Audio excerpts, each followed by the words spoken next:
morning everyone! Welcome po sa Kaagapay ACTV. So nandito po tayo ngayon.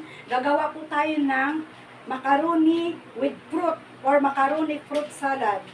So isa-isahin natin ang ating mga sangkap. Una po, ito po yung litos, nasa inyo po yan. Optional lang po ang paggamit nito, nasa sa inyo po yan. Gamitan natin ang melted cheese, yung Eden melted po para masarap. Then Alaska condensed. Alaska cream masada, 2 piraso para hindi na po tayo gagamit ng cream o kay all-purpose cream. Then fruit cocktail, nasa mga 500 grams ay nasa 36 grams lang po ito. Then Lady's Choice or mayonnaise natin. Then raisin, nasa sa inyo lang din po yan kasi iba ayaw po ng raisin. So ito pong macaroni na to, ito, gamit po namin ito is Royal Elbow macaroni. Nasa 600 grams lang po ito. So ngayon, umpisahan na po natin ang paghalo ng mga naturang sangkap o ingredients. So unahin po natin yung fruit cocktail.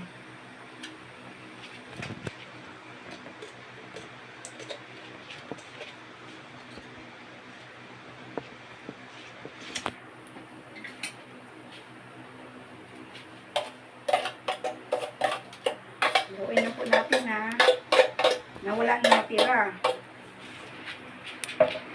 Then, itong cream masada. Cream masada natin. Hindi siya nagpapadagdag ng lapot.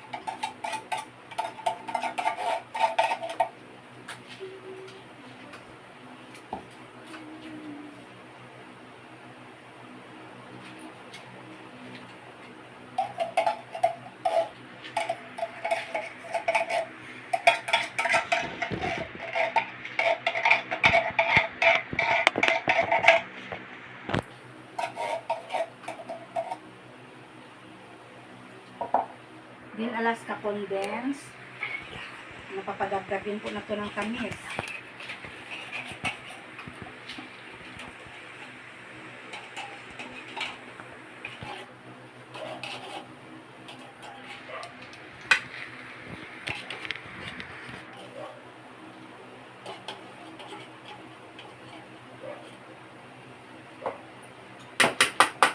Ito ay tinatawag natin panghimagas sa Tagalog. Kung sa Bisaya, ano bang language sa Bisaya sa panghimagas? Sa amin kasi sa Leyte, sa Southern Leyte, ang tawag namin is snack or pang-merienda. Dessert naman sa English, dessert.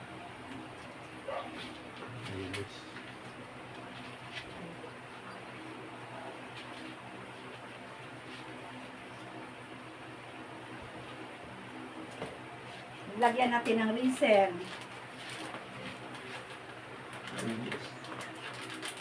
Yes, mayonnaise. Mayonnaise to mayonnaise. So, halo-haloin na natin. Umpisahan natin ang paghalo, Kapasarap nito.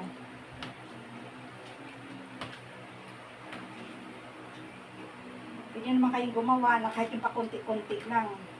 Sa amin kasi, nag-grade talaga kami ng ngayon. Ng dessert, fruit macaroni. Yung iba naman dito ay wala ng fruits. Pero sa amin, maganda kasi pag may fruit, parang kompleto talaga siya. Saka simple, mga prutas, very nutritious. So, ilagay po natin yung cheese. Kalat lang halo, ayusin lang po natin ang paghalo. Then yung litos left. Haluin lang na maayos, guys. Dito sa amin kasi sasalin pa namin to sa iba-ibang Tupperware o garapon. Nilagay sa freezer, Ay, sa freezer saglit lang. Pero sa baba lang talaga ng freezer kasi alam natin masisira ito pag sa freezer manigas siya. Sa baba lang po ng freezer natin ilalagay.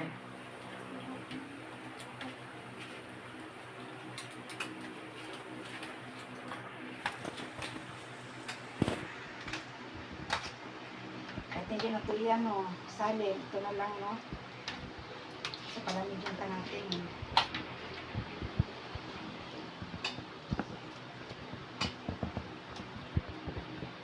So ito na guys, Napakasandali lang po guys, so ilang minuto lang.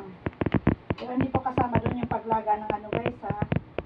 Paglaga ng, nasa sa inyo kabubulang pa natin yung cheese. Sarap no? More cheese. Nakasarap.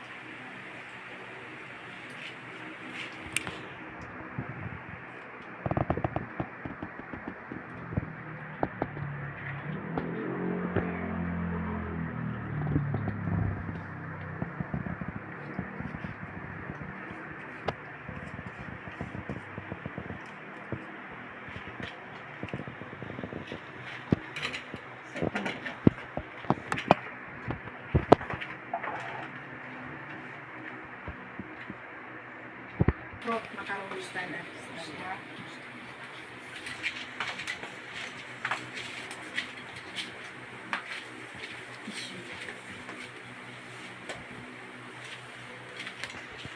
Ipos ni mo sa mga.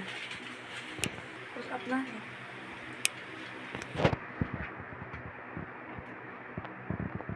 So guys, ito na po yung finished product natin ha. Ang tawag po dito ay cheesy macaroni fruit salad.